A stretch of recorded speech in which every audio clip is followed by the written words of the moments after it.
Jadi fikih itu dari analisis yang normal.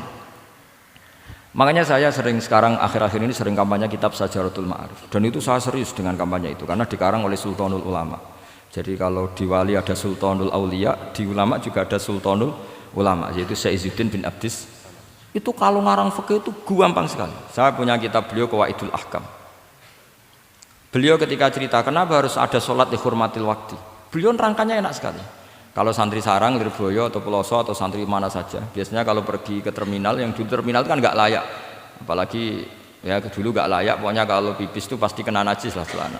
Santri kan biasanya milih sholat nanti di pondok, milih terawih lah, milih terawih kan duhur asar. Saya tidak tahu kalau Gusnya, tapi kira-kira ya agak-agak sama kira-kira gitu. Alasannya santri yo nakal, meninggalkan sholat fil waktu itu karena alimnya. Kan sholat dihormati wajib iadah, ngapain daripada wajib iadah mendingan tidak usah sholat. Jadi ilmu itu tuh bermata dua. Rata-rata yang sudah tahu wajib iadah milih sholat apa milih ndak? Ndak, potongan-potongan rai gini tuh. Ndak, kira-kira aja. Milih ndak kan karena tahu wajib iadah. Tapi nanti setelah sampean alim dan bakat jadi wali dan sampean belajar kitab Qawaidul Ahkam, itu pasti milih sholat. Saya semenjak belajar kitab itu ya milih sholat, tapi tidak usah dimafhum apa dulu tidak sholat, tidak usah seperti itu. Itu mafhum yang salah itu, yang berbasis suudzon. Jadi mafhum seperti itu salah, ya masalah itu. Suudzon itu masalah. Kata Syekh Izzuddin bin Abdissalam memberi penjelasan, kenapa harus sholat dihormatil waktu? Karena khotorun najasah, bahayanya najis atau ritsun najasah, kotorannya najis. Itu layafi, kalau dibaca rijul layafi dengan pentingnya sholat. Karena butuhnya Allah, butuhnya malaikat, kalau boleh dibahasakan butuh ya dalam ilmu fikih kan dibahasakan gampang saja. Ada orang sujud di waktu yang diwajibkan sujud, sehingga diabaikan syarat sholat itu harus toharatul badan, wa tasawubi dan wal makan. Kok kira pantas ono waktu sholat kemudian la tasjudu fil waktu sajdah. Jadi akhir gampangannya wes tetap keren, meskipun kowe salat nganggo najis ora sempurna tetap keren. Piye-piye cara didelok malaikat kok dhuwur wis keceluk sujud, keceluk musolli. Daripada kowe misale asar gak salat alasan celanaku najis, maghrib ora salat. Terus jare malaikat berkhataman Wahab kok kelakuane ngono kan gitu kan. Karena malaikat tuh ndeloke kok dhuwur. Bablas asar, bablas maghrib, bablas isya, meskipun sampean punya alasan nanti menisan di rumah atau di pondok, tapi ini kan melewati waktu yang harusnya ada sujud. Sehingga dalam syarat jamak takhir misalnya apa? Kamu harus niat akan jamak takhir di waktu sholatil ula, biar ada bedanya tarku karena sembrono dengan tarku yang karena ingin mentakhir. Paham ya? Itu jadi sama-sama fikih, kualitas yang dikarang Sultanul Ulama dengan sing RT itu ya beda. Dan sampean harus baca kitab yang dikarang rajanya ulama supaya kamu tambah pinter. Nanti kalau gak pinter-pinter nanti sowan saya. Tetap gak pinter karena itu jatah. Makanya ada usah sowan ya, nanti gak ngefek juga gitu. Itu Syekh Izzuddin bin Abdissalam. Terus kemudian beliau mengebabkan itu detail sekali, yaitu di Sajaratul Ma'arif dibabkan di bab faslon la yutrakul haqqu li ajlil batil. Itu beliau bikin satu strategi fikih itu yang luar biasa. Misalnya begini, jihad atau perjuangan membela Islam itu harus kamu menyertakan orang-orang fajir, orang-orang fasik. Kenapa? Likuwatil Islam. Karena kesalahan orang fajir itu tidak seimbang dengan pentingnya syaukatul Islam atau syaukatul muslim. Terus saya itu dulu ya iskal itu ya agak protes, tapi ini ulama wali, sampai saya sholat berkali-kali, ya Allah saya beri kefahaman tag ini, kalau terpaksa beda nanti saya mohon ketemu beliau, saya mau protes. Sama nggak usah tahu caranya ketemu wali-wali yang sudah meninggal, nanti kalau sudah jadi wali tahu sendiri, jadi nggak usah tanya. Akhirnya saya sholat dan akhirnya faham tanpa ketemu, karena saya bayangkan ketemu ya lebih sulit, mendingan minta faham timbang minta ketemu. Logikanya begini, misalnya nyun sewu kita fi daril harbi, bayangkan kita di daril harbi atau zaman Indonesia dijajah Belanda. Saya ulang lagi ya, dalam konteks jangan sekarang, contohnya sekarang nggak perlu perang, zaman dijajah Belanda.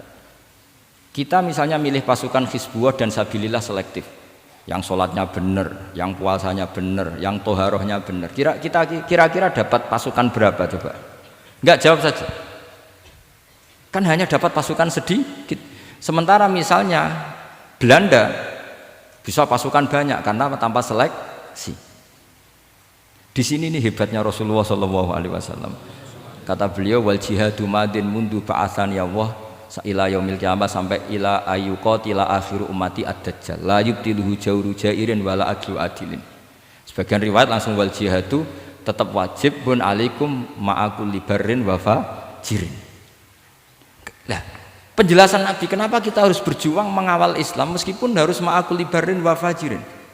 Ya kalau di isim fa'ilnya umumnya guru-guru kita baca barin, tapi untuk masdarnya untuk kebaikan bacanya apa?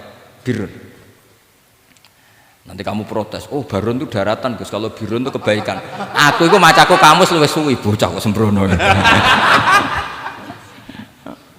Saya ini karena meneliti kiro asap, jadi ini insya Allah kalau masalah lughot itu saya sudah bukan sawir lagi Fathul Wahab, sudah di atasnya itu. Sampai-sampai tidak usah tersinggung, biasa aja maksudnya.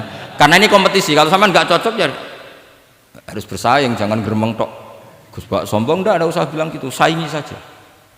Makanya saya terkenal alim itu seneng, karena senengnya itu tadi, yang ngidolakan saya ingin ikut, yang hasut kompetisi, jadi seru. Jangan yang hasutnya antet, wah itu gak fair itu. Itu gak fair, wah itu pasti ngadepi langit itu. Nanti urusannya sama Allah itu. Gak sama saya, langsung sama. Saya ulang lagi ya. Ilmu itu harus dianalogi dengan fikih, dilogika dengan fikih, dikiaskan dengan fikih. Sekarang misalnya ada orang sok ikhtiyat, wah perang kok ambek wong fasik gak enak gini-gini, wong fasik perilakunya gini-gini. Pertanyaannya adalah, kalau kita nyeleksi hanya orang soleh, kita dapat pasukan berapa? Misalnya zaman kita melawan Belanda. Sama sekarang kita ngawal pembangunan masjid, kadang yang nyumbang gak sholat, kadang yang nyumbang yang sewu hasil korupsi, kadang yang nyumbang orang-orang yang cara muamalah babal kedua. Itu coba kalau kamu tolak, potensinya gini, ini fikih sekaligus PR. Saya berkali-kali nyontohkan ini, sampean boleh tidak setuju, tapi nanti menghadapi saya di akhirat, tidak di dunia, di akhirat. Nanti kita sowan Allah bareng-bareng bener siapa. Loh tidak, saya tidak main-main, karena ulama dulu, sampean lihat di Mu'in di Fathul Wahab, kalau sudah ngendikan ulama, wahadha madhabun al-qawwahabi, ini madhab yang saya siap ketemu Allah. Jadi ukuran madhab benar itu bukan diputuskan di sawit Fathul Wahab, tapi madhabun sing al-qawwahabi, madhab yang saya ketemu Allah dengan madhab itu. Misalnya gini, ada orang fasik lewat di depan saya, punya uang 1 juta. Delalah pas itu qadhafa fi qalbihi hubbal ulama. Misalnya. Pas itu delalah beliau senang ulama terus bilang gini, Gus Pak, uang ini tak kasihkan kamu 1 juta. Dia fasik, misalnya terkenal syaribul khomri. Saya ini menurut pertanyaan saya, ini jawab saja. Kamu salah nggak apa-apa. Wajib menerima apa, haram menerima apa, bebas, mubah. Ayo milih di polling. Nggak usah sungkan Gus Kausar. Ini beliau posisi senior, milih nerima apa nolak, wajib apa sunat, sunat apa wajib. Nah logika harus terbangun begini, kalau kamu terima maka akan dicibir. Malam di Fathul Wahab tiga duit saya kok gelem, bolak-balik nak duit gelem aja. Itu juga masalah kan, kiai latihan jatuh kan, artinya posisinya ada mantep-mantep amat. Udah kadang keramat itu.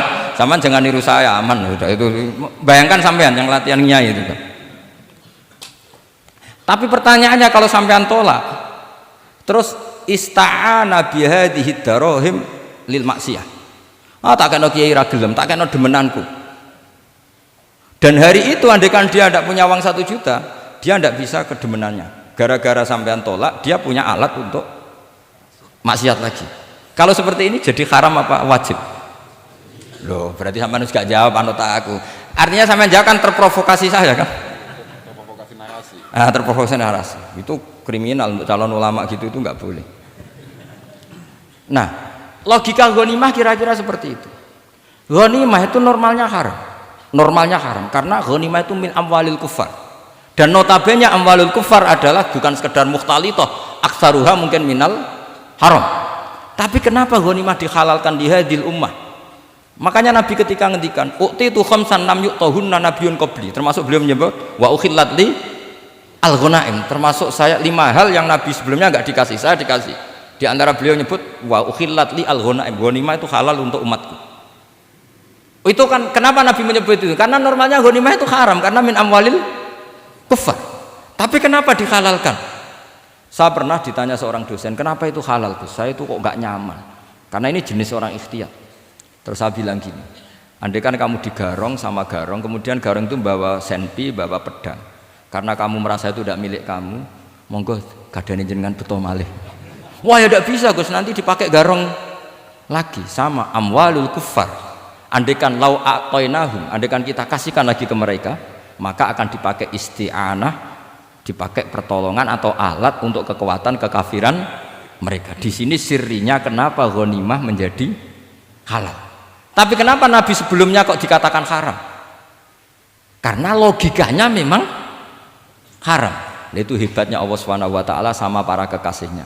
Ada kekasihnya yang dipilihkan haram, yaitu Nabiun qabla Rasulullah SAW. Karena normalnya memang haram. Ada nabi yang fikihnya lebih dinaikkan lagi, yaitu dihalalkan supaya harta ini tidak dipakai i'anah alal maksi.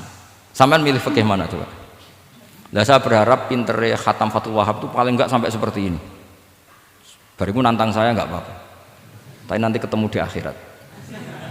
Nah itu fikih. Jadi fikih itu, nah tapi kan iso wae Gus nampani khadzun nafsi lah, itu mulai masalah kan. Makanya yang seperti itu jangan untuk khadzun nafsi, karena kita butuhnya itu nyita supaya ini enggak dipakai kekuatan maksiat. Jebule mbek kon malah ngopi rokokan. Nah, ini orang kan terus curiga, jebule nek ambek dhuwit ya do gelem. Buktikan kalau Anda tidak pakai, kamu terima sebagai penyitaan, tapi Anda tidak pakai. Wah itu hebat. Tapi kalau kamu terima wajib, kemudian kamu pakai poya-poya, wah itu ya fikihnya benar, kelakuannya ora benar. Nah saya berharap Anda memahami fikih itu sampai seperti saya ini. Syukur-syukur lebih.